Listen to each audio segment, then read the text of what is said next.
అందులో నేనుండాలి. ఎప్పటిలాగే మరో సరికొత్త కథతో మీ ముందుకు వచ్చేసాను. మన ఛానల్ను కొత్తగా చూస్తున్న వాళ్ళు అయితే సబ్స్క్రైబ్ చేయండి, పక్కనే ఉన్న బెల్ ఐకాన్ ని యాక్టివేట్ చేసుకోండి. వీడియోని లైక్ చేయండి, షేర్ చేయండి, సబ్స్క్రైబ్ చేసుకోండి. So let's start the video.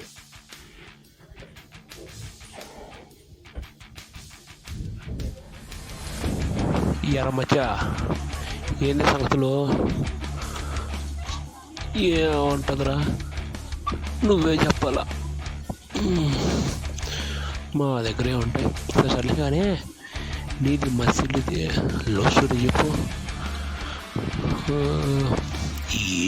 ఏం చెప్పమంటామా, తెలిసిందేగా.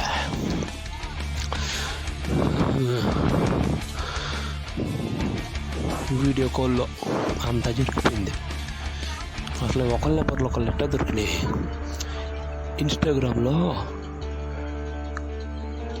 ఆద్య 129 అని చెప్పి రీల్స్ చూస్తుంటే ఒక ఐడియా దొరికింది. ఆ ఐడియాలో నేను హాయ్ అని చెప్పి ఫ్రెండ్ రిక్వెస్ట్ పెట్టా, తను యాక్సెప్ట్ చేసింది. తీరా ఫోటో చూస్తే తన మొహం మీద ఉన్న పుట్టు మచ్చని బట్టి నా మరదలని కనిపెట్టా. తన మొహం మీద ఒకటి, మళ్ళీ అదే ఏంటంటే ఇక బ్లడ్ టెస్ట్ చేస్తారు చూసినా, ఆడ కూడా మచ్చ ఉండదు. అట్టా కనిపెట్టిన. ఇంతలో వీళ్ళు ఇలా మాట్లాడుకుంటూ ఉండగా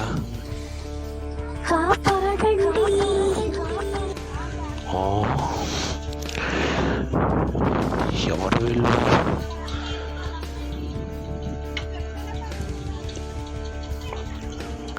రే ఎవరు మీరా?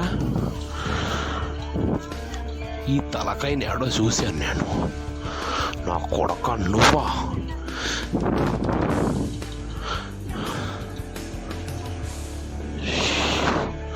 రే ఎవడో వచ్చాడురా, వేసాడు రోనే. అవండ్రా మర్యాదగా ఈ అమ్మాయిని వదిలేండి. వదలకపోతే నా కొడకల్లారని నేను చెప్తున్నాను.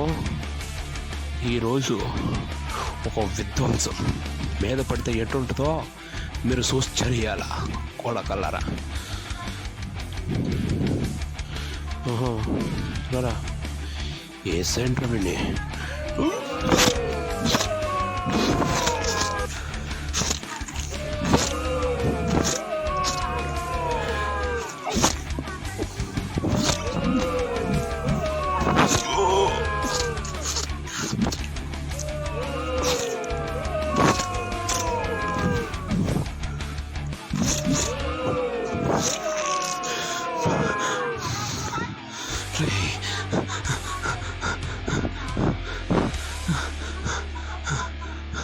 నిన్ను మాత్రం నేను వదలండ్రా. చూసుకుందాం. ఎవరండి వీళ్ళు? మీ అంటే ఎందుకు పడుతుంటారు? నా పేరు రమ్య. నేను బిజినెస్ మ్యాన్ రతన్ గారి కూతుర్ని. బిజినెస్ మ్యాన్ కూతురా? అవును, బిజినెస్ మ్యాన్ రతన్ గారి కూతుర్ని. నేను నా ఫ్రెండ్స్తో షాపింగ్కి వెళ్ళి వస్తుండగా నన్ను కిడ్నాప్ చేశాడు. ఫోన్ అన్నీ లాగేసుకున్నాడు. సరే, అవసరం పడుతుంది తీసుకోండి. మీది ఐ మీన్ ఫోన్ నెంబరు. సర్లే ఇంటికి వెళ్తాడు. ఒరే నీ అబ్బా ఏందిరా ఇదా మావా? ఏంది అంటున్నావు? ఏమైంది మావా? వచ్చి 2 రోజులు కూడా అవ్వలే, గొడవ పెట్టుకున్నాం. దెబ్బైంది. అసలు ఏం జరిగిందంటే అది జరిగింది. రే పర్లేదులే, మంచి పని చేసినావు. కానీ రేపు ఒకవేళ వాడు మన ఇంటికి వస్తే, ఇంట్లో ఆడపిల్లలు ఉన్నారుగా, ఈ ఇంట్లో పక్కింట్లో, మావా మానవత్వంతో ఆలోచించరా.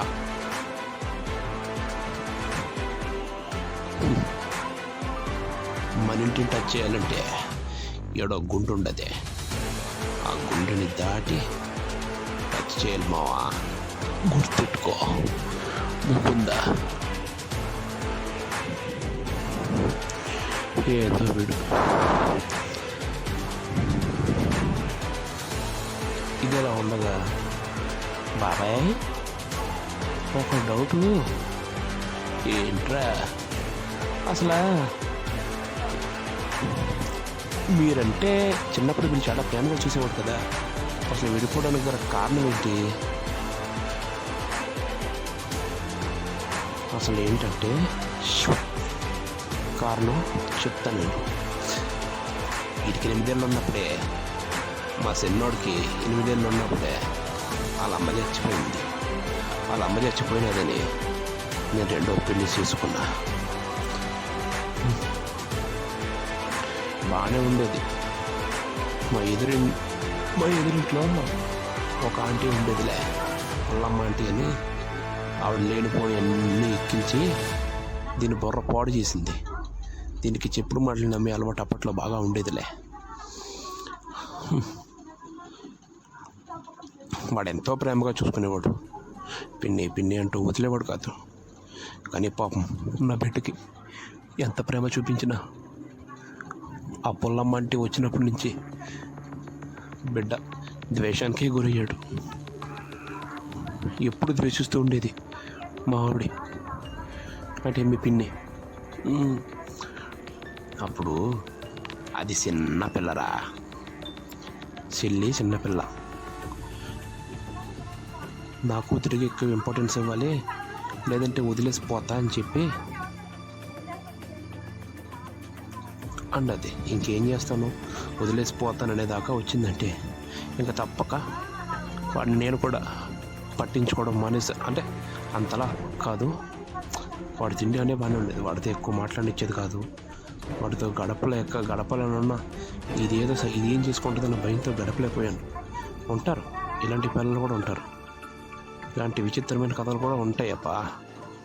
నువ్వు చెప్పు బాబాయ్, మళ్ళీ అలాంటిది బాబు అది ఇదని చెప్పి ఎందుకు? ఒకరోజు ఫుల్గా జ్వరం వచ్చింది. జ్వరం వస్తే ఏమైంది, మీ పిన్నికి ఫుల్ జ్వరం వచ్చింది.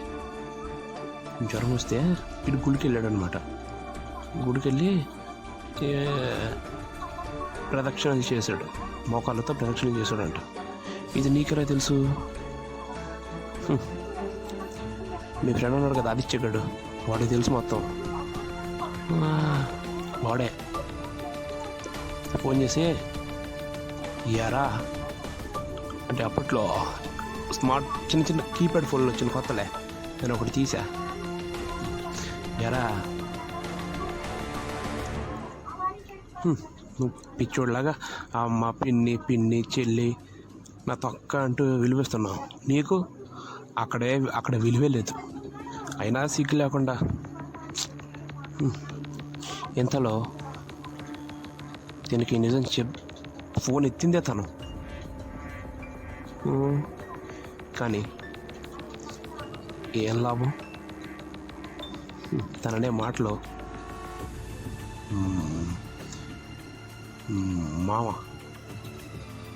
వాళ్ళ మామ తీసుకుపోయి ఉన్నాడు. నేను చూసుకుంటా నిన్నే నా కొడుకులాగా, నువ్వేం ఇంపార్టెన్స్ ఇవ్వాల్సిన అవసరం లేదు, నీ కూతుర్ని చూసుకొని ఉండో, నేను వీడిని తీసుకుపోతాను అని చెప్పి అప్పటి నుంచి చూసుకుంటూ మొదలుపెట్టాడు. ఆ అమ్మాయి అంటే మీ అత్త, నా చెల్లి, మీ మావేమో మీ పెద్దమ్మాళ్ళ తమ్ముడు, అంటే వాళ్ళ మేనమామ. ఓ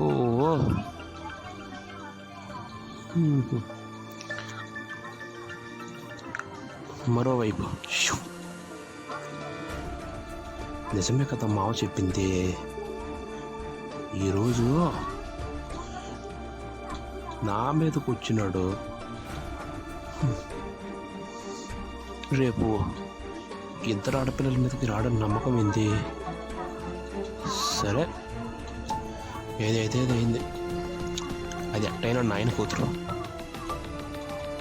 దాన్ని కాపాడాల్సిన బాధ్యత నాకు ఉందిగా. ఏం చేద్దాం, ఎనీ టైం నా దగ్గర ఉండాలా. ఎట్టా ఐడియా కనెక్ట్ చేసా. నాయనా నాయనా ఏట్రా సిన్నా, రే నువ్వేంద్రా ఏడు కూర్చున్నావు?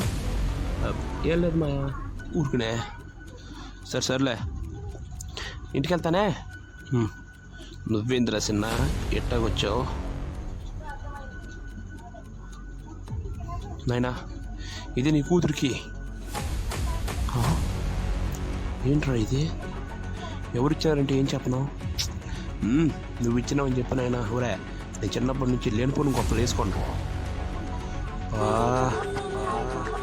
అన్నిచ్చినాడని చెప్పు.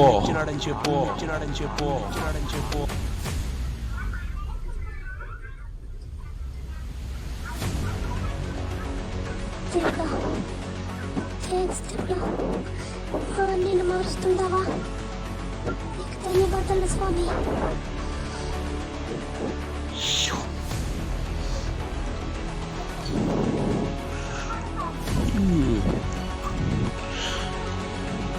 ఇదే తగ్గించుకుంటూ మంచిది.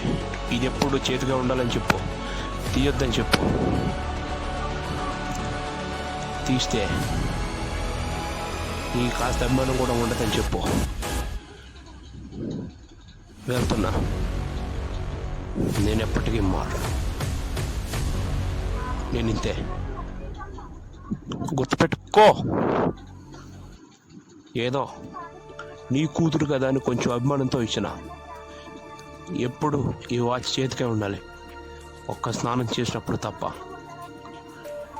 అర్థమవుతుండదా?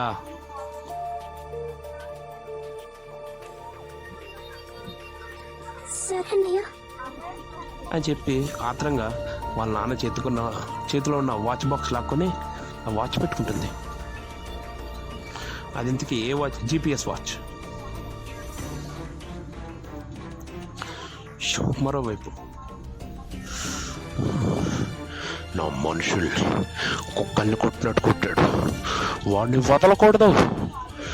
వాడిని ఏం చేయాలి? ఎట్టా దెబ్బ కొట్టాలి వాడిని?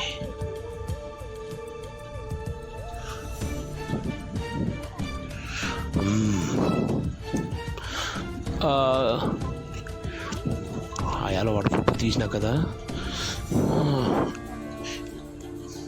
బాసు వీడెవడో నీకు తెలుసా? వీడెవడో నాకైతే తెలీదు. మావాడే ముకుందా. వీళ్ళ ఫ్యామిలీ స్టోరీ ఏంటి?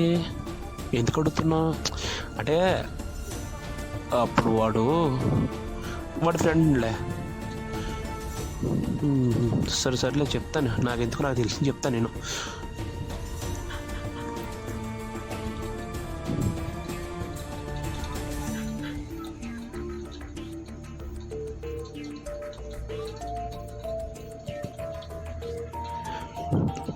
ఇదిగో చిన్నప్పుడు వాడు ఎంత ప్రేమించినా ఇది స్టోరీ.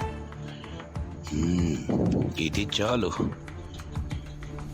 మరి వాళ్ళ చెల్లి ఎక్కడ చదువుకుంటుంది?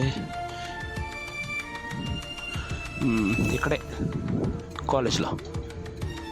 ఏమమ్మే, నేనెవరో నీకు తెలియకపోవచ్చు, కానీ నీకు ఒక విషయం చెప్పాలి. అసలు ఏంటా విషయం? ఏం జరగబోతుంది? ఈ అన్నా చెల్లెళ్ళు కలుస్తారా? అసలు కిల్లర్ దొరుకుతాడా? ఏం జరగబోతుంది?